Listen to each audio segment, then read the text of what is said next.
सभी श्रद्धालुओं को गुरु पूर्णिमा की बहुत बहुत शुभकामनाएं। इस पवित्र दिन के बारे में हम लोगों का जानना बहुत जरूरी है।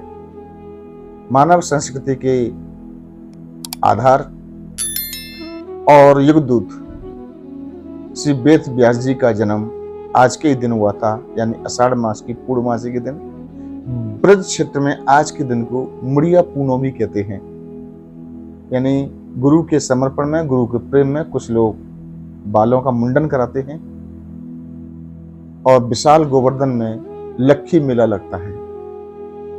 वेदव्यास हमारी संस्कृति के संवाहक हैं। आपका जन्म ऋषि पाराशर और माता सत्यवती के मिलन से हुआ था। चूंकि इन्होंने वेदों की व्याख्या की थी, इसलिए इन्हें वेदव्यास कहते हैं। पहले एक ही वेद था, ब्रह्मा जी के मुख से एक ही वेद निकला था। इन्होंने चारों खंड किए, ऋग्वेद, अथर्ववेद, सामवेद, यजुर्वेद। महात्मा वेद व्यास का जन्म यमुना नदी के द्वीप हुआ था, इसलिए द्वैपायन, और मूल नाम इनका श्री कृष्ण था। द्वैपायन श्री कृष्ण भी कहते हैं। बाद में चल करके ये वेद व्यास के नाम से प्रख्यात हुए। गुरुर ब्रह्मा गुरुर विष्णु और गुरुर साक्षात परम ब्रह्म वाली बात जो सिद्ध होती है वो पूर्ण तरह वेद व्यास पर ही सिद्ध होती है, सामान्य गुरुओं पर नहीं होती है। आज हमारे सनातन धर्म में, हिंदू धर्म में कोई व्यक्ति मानता है गणेश जी को, तो कोई मानता है शक्ति के संप्रदाय को, कोई मानता है हनुमान जी के संप्रदाय को, कोई मानता है राम जी के संप्रदाय को, कोई कृष्ण के संप्रदाय को। अनेक पंथ और संप्रदाय हैं। सारे संप्रदाय और सारे पंथ के लोग भगवान वेद व्यास के मंत्रों से ही पूजा अर्चना करते हैं, चाहे कोई भी संप्रदाय हो। यह सबसे बड़ी विशेषता है वेद व्यास जी की। दूसरी, ब्रह्मा जी ने सृष्टि का निर्माण किया। ब्रह्मा जी सृष्टि के निर्माता हैं, लेकिन ज्ञान, वैराग्य, संस्कारों की सृष्टि के निर्माता वेद व्यास है।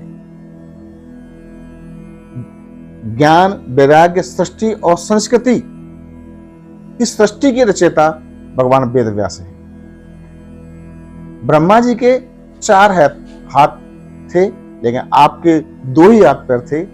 इसके बावजूद भी इन्होंने ब्रह्मा जी से भी कई अधिक कार्य किए। ब्रह्मा जी ने वेदों का निर्माण किया, तो भगवान वेद व्यास ने पंचम वेद को लिखा, महाभारत को लिखा।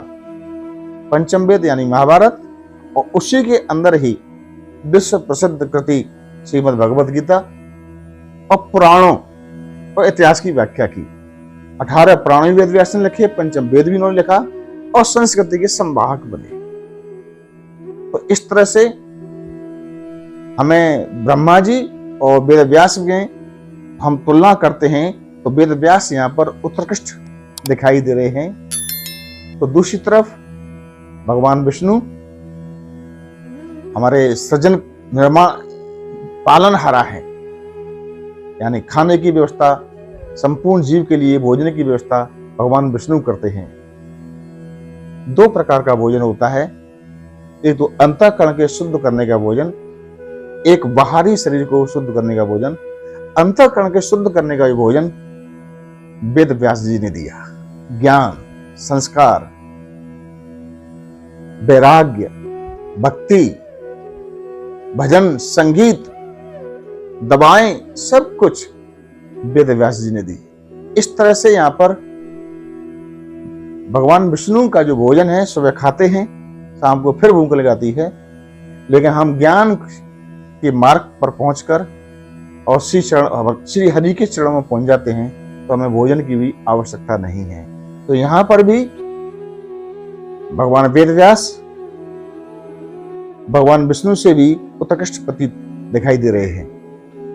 तो तीसरी तरफ संहारक हैं हमारे शंकर भगवान, और शंकर भगवान भी प्रकृति का विनाश करते हैं, यानी संहारक हैं।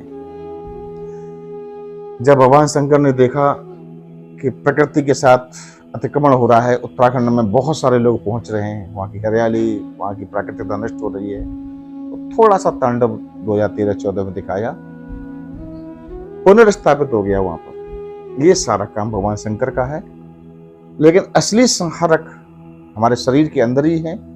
काम, लोभ, मोह, अहंकार, तामस, ये सारी प्रवृत्तियां, इनके संहारक ज्ञान के माध्यम से भगवान वेद व्यास करते हैं। तो ऐसे भगवान वेद व्यास को, यही कारण है भगवान वेद व्यास को गुरुर ब्रह्मा गुरुर विष्णु गुरुर महेश्वर, ये सारी शक्तियां केवल वेद व्यास में विद्यमान है। ऐसे गुरुवर को हम हृदय से अभिनंदन करते हैं और हम सौभाग्यशाली हैं, ऐसे लोगों के हम आदर्श में हम आगे बढ़ रहे हैं। कोई व्यक्ति गुरु के प्रति अपने को समर्पण कर देता है तो वो व्यक्ति कितना ही नीच से नीच व्यक्ति हो, एक गुरु के समक्ष पहुंच जाता है तो बड़ा व्यक्ति बन सकता है, क्योंकि पत्थर की तकदीर बदल सकती है, मगर शर्त है उसे करीने से त्रासा जाए। एक तो पत्थर वो होता है जो पैरों में पड़ा रहता है, एक ही मंदिर में पूजा होती है। मंदिर में जिसकी पूजा होती है वो पत्थर पर, जो पत्थर का जो गुरु है, कारीगर, बहुत सारी चोटें दे रहा होता है। जितनी अधिक चोटें खा लेगा पत्थर, उतनी सुंदर मूर्ति का निर्माण होगा, उतनी सुंदर मूर्ति बनेगी। तो वहां पर मंत्री, संतरी, प्रधानमंत्री, राष्ट्राध्यक्ष, राष्ट्रपति सारे लोगों से वंदना करेंगे। ठीक उसी प्रकार गुरु की जितनी भी अधिक डांट खा लेगा कोई व्यक्ति, गुरु के अनुशासन में रह लेगा, गुरु को समझ लेगा और गुरु चोट देगा तो उसको सहन कर लेगा, तो वो भी, उसकी भी पूजा होना प्रारंभ हो जाएगी।